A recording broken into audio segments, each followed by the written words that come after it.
Assalamualaikum warahmatullahi wabarakatuh. Kepada yang terhormat Bapak Ibu dosen penguji uji kinerja PPG Kemenak batch 4 tahun 2025.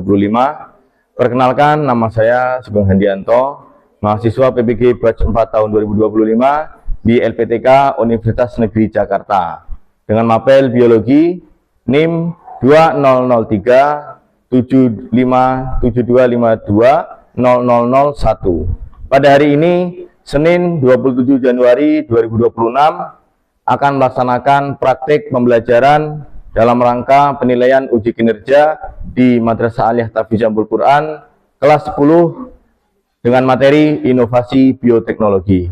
Demikian dan selamat menyaksikan. Baik, Assalamualaikum warahmatullahi wabarakatuh. Waalaikumsalam warahmatullahi wabarakatuh. Sebelum belajar, mari silakan kalian pimpin doa dulu.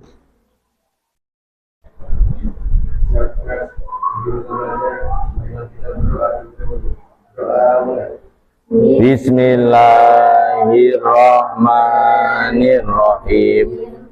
Raditu billahi rabba wa bil islami dina wa bi Muhammadin nabiyya wa rasulah. Rabbi zidni ilma warzuqni fahma, amin ya rabbal alamin. Gimana kabarnya anak-anak semuanya? Ada yang sedang sakit? Nggak ada ya, semuanya sehat semua ya? Alhamdulillah. Baik, sebelumnya mari kita absen dulu untuk mengecek kehadiran. Ahmad Agung Nugroho hadir? Hadir. Sehat ya, Mas Aan ya? Afifah Maulidia, Aprilia Lisdawati hadiroh. Terus Bunga Azura, alhamdulillah. Sehat semua kan? Putri Wahyu Nur Aini hadir. Rizkia Anggraini, oke. Rinda Fitria, alhamdulillah. Sayyidah Nafisa Mustafa, oke ya, semuanya sehat semua, tidak ada yang sakit, semuanya bahagia. Tadi pagi udah ngaji? Ya. Sudah olahraga? Ya. Sudah ada yang belum. Olahraga apa tadi yang olahraga? Naik tangga, naik turun tangga. Baik. Jadi olahraga itu sebenarnya itu murah dan mudah, yaitu bisa dengan cara yang gratis, yaitu dengan cara jalan kaki. Sebenarnya olahraga itu mudah dan itu olahraga itu sangat penting karena banyak orang itu sakit karena kurang olahraga. Kemarin kita sudah membahas yang namanya bioteknologi. Sekarang masuk ke pertemuan kedua. Kemarin sudah kita bahas bioteknologi itu ada dua kelompok, yaitu pertama bioteknologi tradisional atau konvensional, yang kedua bioteknologi modern. Jadi kalau tradisional itu artinya sudah ada sejak zaman dahulu, sudah lama banget, tapi masih bisa dimanfaatkan sampai sekarang. Kita akan bagi tiga kelompok, dan kelompok itu masing-masing akan membahas satu topik, ya, satu tema. Nanti ada membahas tentang penisilin, ada membahas tentang GMO atau genetically modified organism atau organisme transgenik, organisme yang telah disisipi gen asing, bukan gen dia tapi disisipin gitu. Nah, terus yang ketiga akan membahas tentang kultur jaringan tumbuhan. Nah, jadi kita akan hari ini akan fokus membahas tentang itu dulu sampai detail. Nanti kalian akan berdiskusi dengan teman-teman kalian. Setelah selesai diskusinya, kalian akan membuat PowerPoint atau membuat presentasi untuk disampaikan di depan ini, untuk menyampaikan ke teman-teman kalian yang lain. Karena kan masing-masing kelompok hanya membahas satu, ya kan? Jadi supaya bisa lengkap, nanti semuanya bisa dapat semua. Nah, sebenarnya dasarnya sebelum kita membahas ke bioteknologi modern itu apa? Kita harus memahami dulu tentang tema tentang membahas tentang apa kira-kira? Sebelum kita membahas bioteknologi modern, kita harus tahu dulu setidaknya pernah mengenal dulu dengan materi sebelumnya apa misalnya. Urusannya dengan jamur, bakteri, itu namanya membahas tentang mikroorganisme. Jadi setidaknya kemarin kan kita sudah bahas tentang virus ya kan? Semester 1 Anda bahas tentang virus, bakteri. Nah, untuk selain itu, untuk lebih mempertajam lagi, setidaknya kita juga pernah mengenal yang namanya DNA. Nah, karena ini kaitannya dengan bioteknologi modern, DNA. DNA itu apa? Deoksi ribosa nucleic acid atau asam deoksiribosa. Oke, jadi sebelum kita ke sana, ke bioteknologi modern, apalagi nanti teman kalian yang membahas tentang GMO, itu kan kaitannya dengan rekombinasi gen. Itu saya akan sedikit membahas tentang DNA dulu, supaya ada dasarnya. Karena untuk materi DNA ini, kalau kurikulum yang lama itu ada di kelas 12. Nah, untuk kurikulum yang ini ternyata ada di kelas 10. Padahal kalian belum belajar tentang materi genetik, tentang DNA, RNA, bagaimana proses replikasinya, belum pernah. Oke, sekilas ya kan. DNA. DNA ada di mana? Kira-kira ada di mana DNA? Di dalam tubuh. Di dalam tubuh itu ada di bagian mananya? Dalam, jangan takut berpendapat, nggak apa-apa. Di dalam darah boleh, dimanapun ada, di dalam sel. Sel itu spesifiknya di mana? Kalau secara umum sel itu ada sel, kemudian di dalamnya ada namanya inti sel, kemudian ada cairan sel, ada membran sel. Oke, DNA itu ada di dalam inti sel. Jadi sebelumnya kita akan bahas dulu tentang DNA dulu. DNA itu adalah rantai yang sangat panjang sekali DNA. Sepanjang itu, rantai panjang DNA itu, dia ada bagian-bagiannya atau segmen-segmennya. Dari batas sini sampai sini, nanti ada bagiannya. Dari sini sampai sini, misalnya DNA dari sampai sini kita sebut untuk gen A ini mengkode warna rambut, misalnya. Terus dari sini sampai sini gen B mengkode apa? Warna kulit, ya, warna kulit. Nah, jadi bagian dari DNA ini, segmen-segmen DNA ini namanya gen. Gen itulah yang akan diambil untuk dimasukkan ke dalam organisme yang diinginkan. Cara motong-motong gennya bagaimana? Nah, nanti itu ada dibahas oleh kelompok yang bahas tentang GMO atau genetically modified organism, organisme transgenik. Nah, mungkin dari gambaran ini kita sudah ada nampak gambarannya ya. Jadi intinya DNA itu akan dipotong kemudian disisipkan. Nah, nyisipkannya itu nggak bisa langsung ke dalam organisme yang kita inginkan. Nggak mungkin kita udah hidup begini terus tahu-tahu saya ingin menempelkan DNA laba-laba biar saya nanti jadi Spiderman misalnya. Nggak bisa. Dia harus melalui vektor dulu. Nah, vektor ini atau perantara, maklar. Maklarnya atau vektornya adalah bakteri. Nah, bakteri seperti itu kurang lebih. Jadi nanti akan dibahas. Nanti kalian bisa berdiskusi. Ini menarik, materi tentang GMO ini menarik. Sama nanti terakhir ada yang ketiga itu tentang kultur jaringan tumbuhan. Ini sebenarnya sangat penting kultur jaringan tumbuhan ini karena apa? Terkait dengan pelestarian. Ada beberapa tanaman langka yang sulit dikembangbiakkan, itu bisa diambil atau diperbanyak dengan cara kultur jaringan. Mungkin itu dulu. Silahkan untuk kelompoknya seperti yang biasa, yaitu kelompok 1, kelompok 2, kelompok 3. Kalian yang bagian penicillin ya, bagian bagaimana penicillin itu dibuat, dan ini kalian bagian kultur jaringan. Terakhir yang bagian GMO.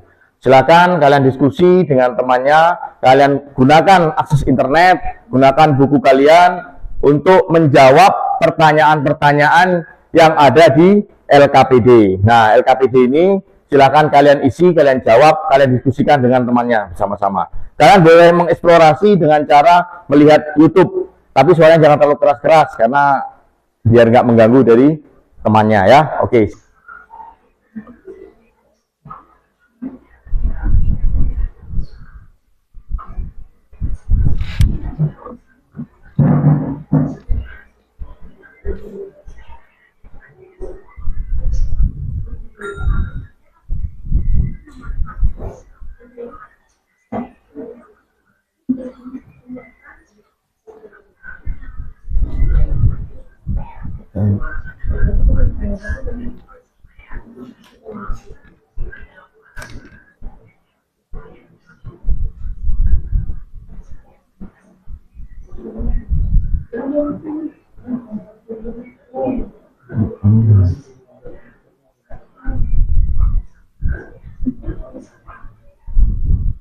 Satu kelompok nanti silakan untuk bisa menyampaikan sekaligus diskusi. Kelompok lain juga nanti siapkan pertanyaan untuk kelompok yang maju. Assalamualaikum warahmatullahi wabarakatuh. Waalaikumsalam warahmatullahi wabarakatuh. Perkenalkan, kami dari kelompok 2 akan menjelaskan hasil dari diskusi kelompok kami. Sebelum kami memulainya, kami akan memperkenalkan diri. Perkenalkan, nama saya Ninda Fitria, saya Prilly Alisnawati, saya Bunga Azura, saya Susanti. Baiklah, langsung saja kami akan menjelaskan hasil diskusi dari kelompok kami. Hidup di abad ke-21 ini, yang mana disinilah bioteknologi modern dikembangkan. Salah satunya adalah topik yang akan kami bahas, yaitu kultur jaringan. Sebelum memulai pembelajarannya, kita harus memulai dari tujuan pembelajaran, yang mana 1. Memahami prinsip dari totipotensi pada tumbuhan. Yang kedua, ada mengidentifikasi tahapan-tahapan dan teknik dalam kultur jaringan. Yang ketiga, ada menganalisis kelebihan dan kekurangan perbanyakan tumbuhan melalui kultur jaringan. Selanjutnya, ada dasar teori singkatnya.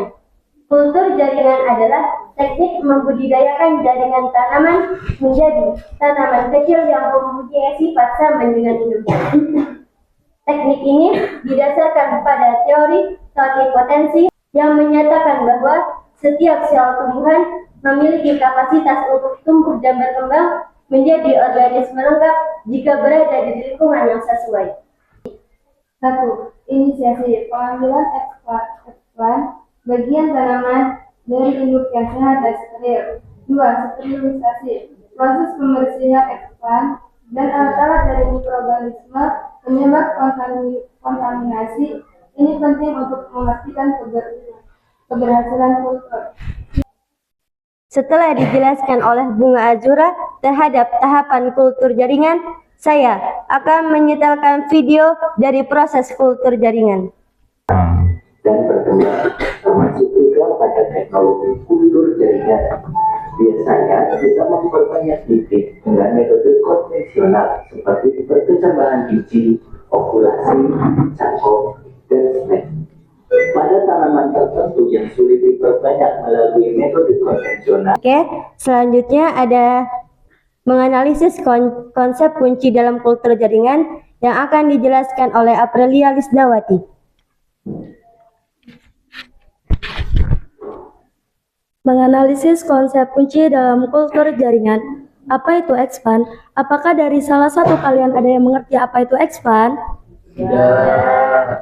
Expand adalah bagian tumbuhan yang digunakan sebagai bahan awal dalam kultur jaringan. Contohnya daun, batang, akar, kuncup, dan embrio. Pentingnya sterilisasi adalah kondisi steril mencegah kontaminasi oleh mikroorganisme jamur bakteri yang dapat menghambat pertumbuhan expand atau bahkan mematikannya. Hormon dalam media adalah hormon auksin merangsang pembentukan akar, sementara sifokonin merangsang pembentukan tunas. Keunggulan kultur jaringan adalah cepat menghasilkan bibit dalam jumlah besar, seragam, bebas penyakit, dan dapat dilakukan sepanjang tahun tanpa tergantung musim.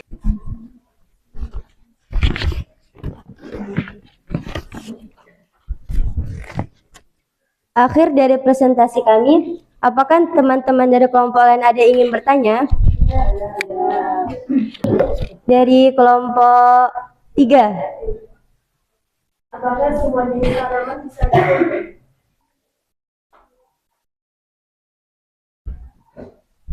Bisa, karena setiap sel tumbuhan memiliki kapasitas genetik untuk tumbuh dan berkembang menjadi organisme lengkap. Dan itu tergantung lingkungannya. Apakah sudah puas dengan jawabannya? Akhir presentasi kami akhiri. Wassalamualaikum warahmatullahi wabarakatuh. Waalaikumsalam warahmatullahi wabarakatuh. Terima kasih tepuk tangan untuk kelompok 2 ya. Assalamualaikum warahmatullahi wabarakatuh. Waalaikumsalam warahmatullahi wabarakatuh. Kami di sini kelompok 1 akan mempresentasikan tentang pengenalan penisilin. Baik, kali ini akan dijelaskan oleh Ahmad Agung Nugroho. Penisilin adalah kelompok antibiotik yang dihasilkan oleh jamur Penicillium chrysogenum.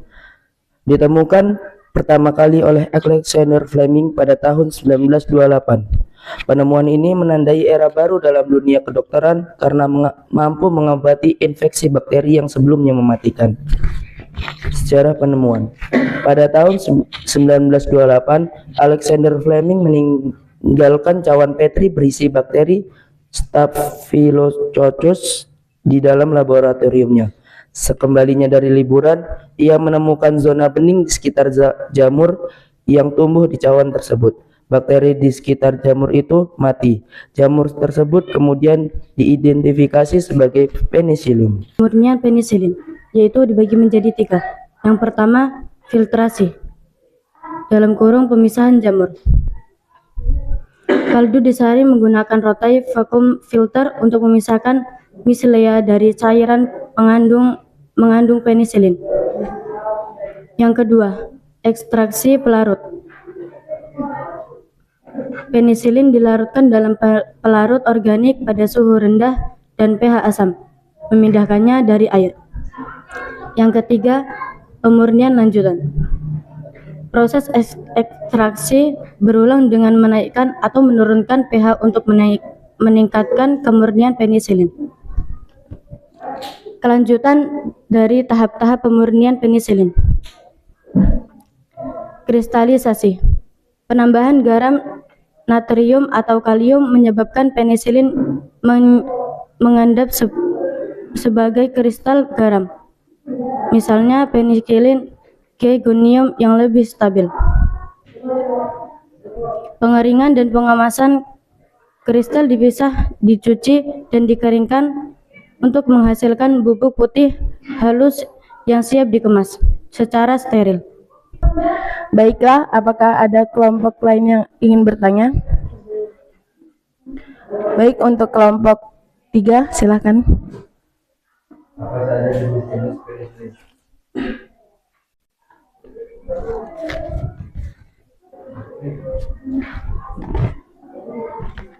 Baiklah, saya akan menjawab pertanyaan dari kelompok 2.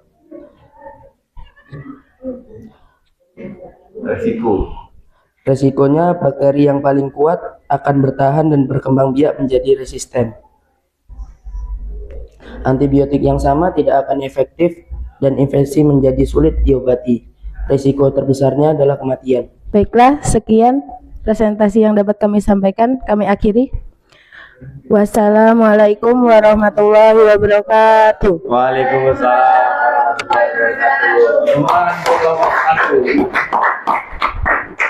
Warahmatullahi wabarakatuh. Waalaikumsalam warahmatullahi wabarakatuh. Kami dari kelompok 2 akan mempresentasikan mengenai genetically modified organism atau GMO. Mengenai organisme hasil rekayasa genetika GMO, mari kita selami dunia bioteknologi yang menarik dan dampaknya terhadap kehidupan kita. GMO adalah organisme, baik itu tumbuhan, hewan, maupun mikroorganisme yang menarik genetikin. DNA telah diubah melalui teknologi canggih yang dikenal sebagai DNA rekombinan. Tujuan utama dari modifikasi ini adalah untuk menyematkan sifat-sifat baru yang tidak dimiliki secara alami oleh organisme tersebut. Sifat-sifat baru ini bisa bervariasi, mulai dari peningkatan ketahanan terhadap hama dan penyakit, peningkatan kandungan nutrisi, hingga kemampuan untuk memproduksi senyawa bermanfaat seperti hormon dan obat-obatan. Proses ini membuka pengeluar besar dalam berbagai bidang, termasuk pertanian, kedokteran, dan industri. Baik, selanjutnya yang akan disampaikan oleh Yuanita.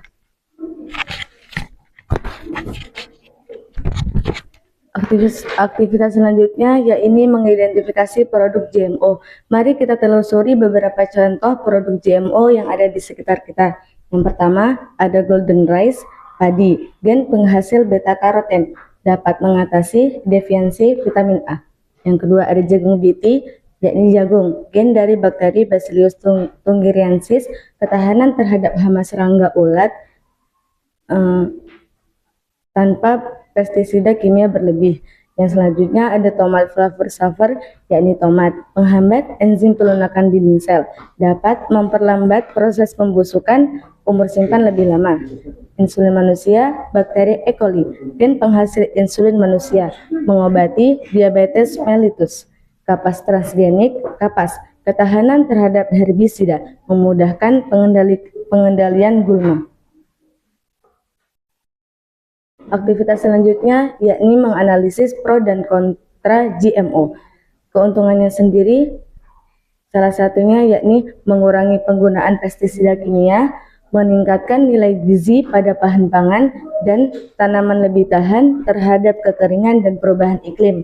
Sedangkan resikonya yakni potensi munculnya superweeds atau gulma yang kebal herbisida, kemungkinan munculnya reaksi alergi baru pada konsumen, dan dapat mengancam keanekaragaman hayati atau organisme lokal tersingkir. Nah, saya akan menyampaikan hasil diskusi kelompok kami. Yang pertama ada teknik dasar peran bakteri. Mengapa dalam pembuatan GMO sering menggunakan bakteri sebagai perantara atau vektor untuk memasukkan gen? Jawaban yang kami dapatkan yakni bakteri memiliki plasmid, yaitu DNA sirkular kecil yang dapat bereplikasi secara independen dan mudah dimanipulasi untuk membawa gen asing. Bakteri juga mudah dibiarkan dalam jumlah besar. Memahami inti proses. Teknik DNA rekombinan. Teknik DNA rekombinan sering disebut sebagai gunting tempel. Genetik adalah fondasi utama dalam penciptaan GMO. Teknik ini memungkinkan para ilmuwan untuk mengambil gen dari satu organisme dan menyisipkannya ke organisme lain, menghasilkan sifat-sifat baru yang diinginkan. Nah, di sini ada tahapan teknik DNA rekombinan, yaitu yang pertama, isolasi DNA, donor dan vektor. Langkah awal adalah mengisolasi dua jenis DNA, DNA donor yang membawa gen sifat unggul, misalnya gen insulin atau ketahanan hama, dan DNA vektor biasanya berupa plasmid bakteri yang berfungsi sebagai pembawa gen. Dan yang kedua, pemotongan DNA, restriksi. Kedua DNA dipotong pada situs spek fisik menggunakan enzim restriksi endonukleus, sering disebut gunting biologi, untuk menciptakan ujung-ujung yang cocok agar dapat disambungkan. Dan yang ketiga, penyambungan DNA, ligasi. Gen donor yang telah terpotong disisipkan ke dalam plasmid yang juga sudah terpotong. Proses penyambungan ini dilakukan oleh enzim ligas menghasilkan DNA rekombinan. Dan yang keempat, transformasi, penyisipan ke sel inang. DNA rekombinan kemudian dimasukkan ke dalam sel inang. Umumnya bakteri seperti E. coli seperti ini disebut transformasi, di mana sel inang mengakuisisi DNA asing. Dan yang terakhir, seleksi dan perbanyakan cloning. Sel inang yang berhasil menerima DNA rekombinan dipilih dan dibiarkan secara massal. Ini memungkinkan gen baru untuk bereplikasi dan mengekspresikan produk yang diinginkan, seperti protein atau hormon. Kesimpulan GMO menawarkan potensi besar untuk mengatasi tantangan global seperti krisis pangan melalui peningkatan produksi dan nutrisi, serta dalam bidang kesehatan untuk pengembangan obat-obatan dan terapi. Namun, implementasinya perlu diimbangi dengan penelitian mendalam tentang risiko lingkungan dan kesehatan jangka panjang, serta regulasi yang ketat dan transportasi untuk kepercayaan publik. Baiklah, dari kelompok lain apakah ada yang ingin bertanya? Ada. Baiklah, kelompok 2, apakah ada yang ingin bertanya?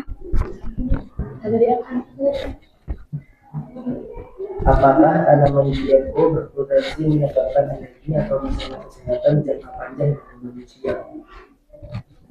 Berdasarkan konsensus ilmiah saat ini, tidak ada bukti kuat yang menunjukkan bahwa tanaman GMO yang tersedia secara komersial menyebabkan alergi baru atau masalah kesehatan jangka panjang yang unik pada manusia. Baiklah, sekian presentasi yang dapat kami sampaikan. Kurang lebihnya mohon maaf. Assalamualaikum warahmatullahi wabarakatuh. Waalaikumsalam warahmatullahi wabarakatuh. Ya. Baik, terima kasih anak-anak semuanya yang sudah melaksanakan presentasi. Ini luar biasa ya, saya apresiasi sekali karena bagaimanapun kalian masih kelas 10 ya kan? Masih kelas 10, baru kemarin masih di MTS. Baik, jadi saya akan memberikan sedikit refleksi tadi, kesimpulan sedikit-sedikit dari yang sudah kalian bahas tadi. Kalau kita kaitkan dengan agama atau dengan cinta, setelah kita pelajari materi ini kaitannya dengan cinta kepada apa ini? Lingkungan. Cinta kepada lingkungan, untuk lebih mencintai lingkungan. Terus cinta kepada alam dan lingkungan, oke. Makhluk hidup. Khususnya lagi cinta kepada Allah. Cinta kepada Allah. Karena apa? Melestarikan. Iya, dengan kita itu mempelajari ini tadi, mempelajari bioteknologi ini, diharapkan kita semakin takjub dengan ciptaan Allah. Baik, selanjutnya ada beberapa pertanyaan, silakan kalian jawab. Yang pertama, mengapa teknik kultur jaringan dianggap solusi terbaik bagi pelestarian tanaman langka di Indonesia? Mengapa? Ya, silakan Putri. Karena dapat memperbanyak tanaman langka dengan waktu yang singkat. Dengan waktu yang singkat. Baik. Ada lagi yang mau menambahkan? Ya, silakan.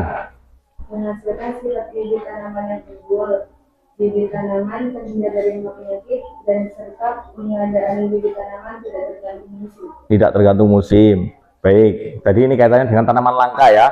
Jadi tanaman langka itu kalau misalnya dia di kultur jaringan, dia akan memiliki sifat yang sama kualitasnya dengan induknya itu.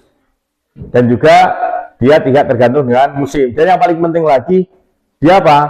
Kultur jaringan itu tidak harus menunggu dari fase generatifnya, misalnya dari bijinya atau menunggu dari anakannya, tapi dia bisa langsung diambil dari apapun, ya kan? Baik itu dari daun, dari batang, ataupun dari akar, dari umbi. Jadi bisa dibiarkan dari situ, bisa diambil untuk dikembangkan. Baik, yang pertanyaan kedua,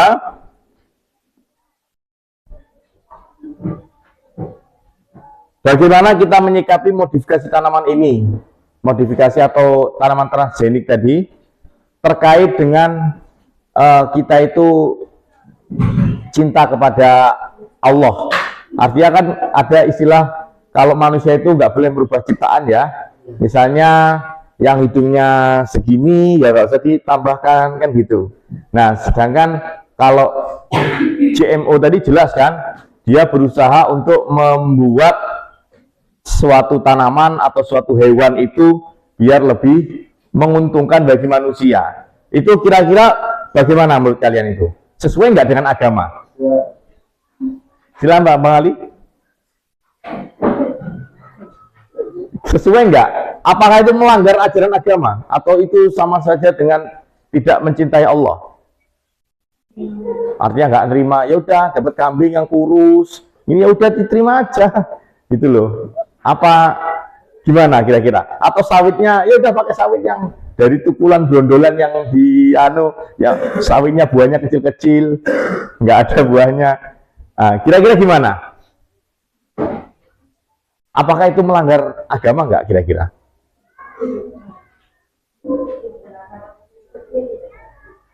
Silakan dijawab. Boleh dengan alasan,